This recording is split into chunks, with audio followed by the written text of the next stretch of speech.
Hi everybody on YouTube, it's Meechadini. Me and my wife got a newsletter here. We're going to be passing out pretty shortly.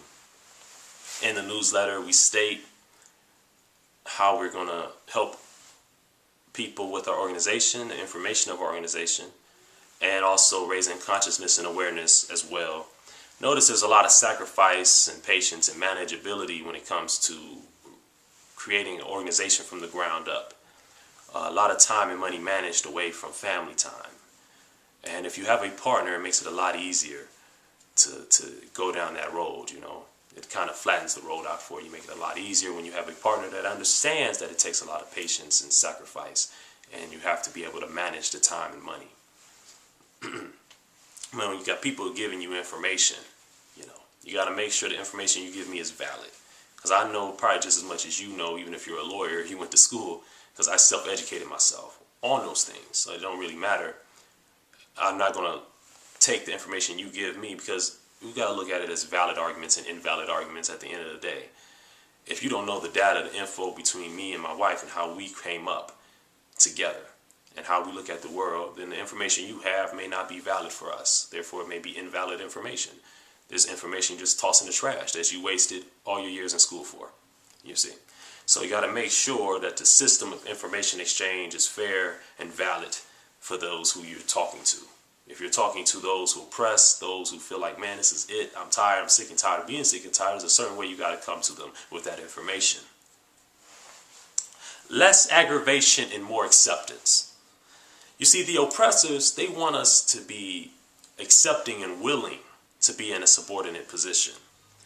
A European Genevan philosopher by the name of Jaques Rousseau, during the time of the French Revolution, came out with a book called The Social Contract, widely profound book, The Social Contract, which in there he states that the oppressor should not try to aggravate the oppressed, that the oppressor or the aggressor, those who put their foot on the back of the oppressed in order to keep their wealth, power, and prestige, should not try to aggravate the oppressed. Abraham Lincoln probably put that philosophical notion in better use or better terms when he stated, and I have here his quote, "Force is all conquering, but it is short-lived." Basically, you can conquer all with force, and force is powerful and strong, but it only lasts for so long. He has another quote. He says, "I destroy my enemies when I make them my allies." Don't align yourself with the oppressor. Don't align yourself with the elite. Don't become allies with the enemy.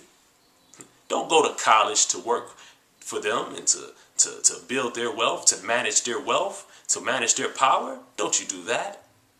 You learn from what they want to teach you, and you go out here and you go against it. You combat that because they're afraid of competitiveness. They're afraid of a competitive spirit between those who they teach to try to manage their power and their wealth, of course. I have a good friend of mine who got me hip to Michelle Alexander, which is a professor of law at Ohio State University and also was a civil rights advocate. She mentioned the idea of preservation through transformation, which is the process, in her words, the process through which privilege is maintained through the rules and rhetoric of change. Through the rules, I would like to say through the rules and effective, persuasive language of change. She goes on to say, this process, though difficult to recognize at any given moment, is easier to see in retrospect. Since the nation's founding, Americans have been repeatedly controlled through institutions such as slavery, Jim Crow, taxes, paying taxes, and credit systems, or the industry of credit itself. All in which may eventually die, but then are reborn in a new form, tailored to the needs and constraints of the times.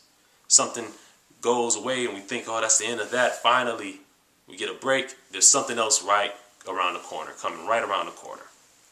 Those who are most committed to dominating tyrant-like hierarchy search for a new means to achieve their goals within the rules of the game. In Michelle Alexander's book, The New Jim Crow, she writes, in an effort to protect their superior status and economic position, the elite plantation owners, during the time of Bacon's rebellion, shifted their strategy for maintaining dominance. They abandoned their heavy reliance on white and black indentured servants. All right? They reduced their heavy reliance on white and black servants. Okay? In favor of the importation of more black slaves.